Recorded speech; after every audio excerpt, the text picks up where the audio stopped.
السلام عليكم شباب، شلونكم؟ شلون الصحة؟ طبعا كلنا شفنا المقطع مال أم سيف اللي نزلته، وكل شخص حلل المقطع على كيفه، وناس تقول دراما وتضحك عليها، بس اكو شغلات بالمقطع ما حد انتبه عليها.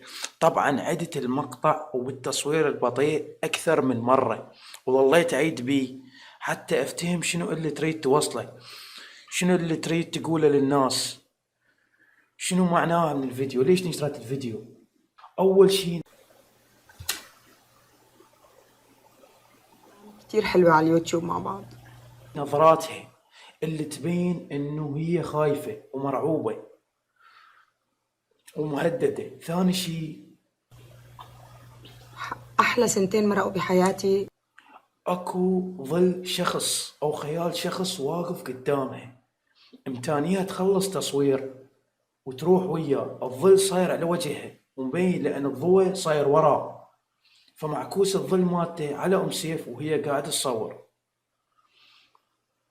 اعتقد امكانية تخلص تصوير وتنزل الفيديو وراح تغير مكانها وتترك بيتها، لأن أكيد مهددة بالقتل، وأكيد يندلون مكانها، فتغير مكانها حتى تحافظ على نفسها وتحافظ على حياتها. ثالث شي، من رفعت إيدها رفعت 4 أصابع، معناها روح ابحث بجوجل وشوفها طلب المساعدة، معناها قاعد تطلب المساعدة من الشخص المقابلها أو الشخص اللي قاعد يشوفها. وبعدين نزلت الأصبعين اللي على اليسار، هذا الشيء انه انا مهدد بالقتل وتقدر تبحث عنها وتشوفها. وب 0.23 بالفيديو بس حابة إني لكم شغلة. سمعت صوت صراخ بنية، اعتقد هاي البنية اختها، بس الصوت صراخها بعيد، اعتقد صاحتها او كأنها تبكي، ما اعرف. الصوت بالفيديو علل صوت وسمعها زين.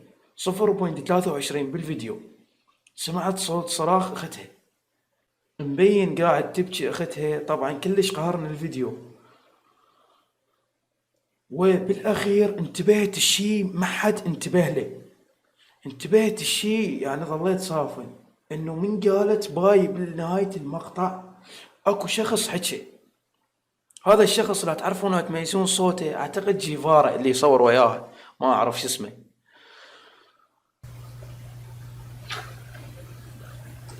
باي. ما اعرف، ورا ما قالت باي سمعت صوته حكي، بعدين هي سدت الفيديو، وحتى الفيديو من ناشرته ما انفعل بيه لا ارباح ولا اي شيء، مجرد بس رافعته على اليوتيوب.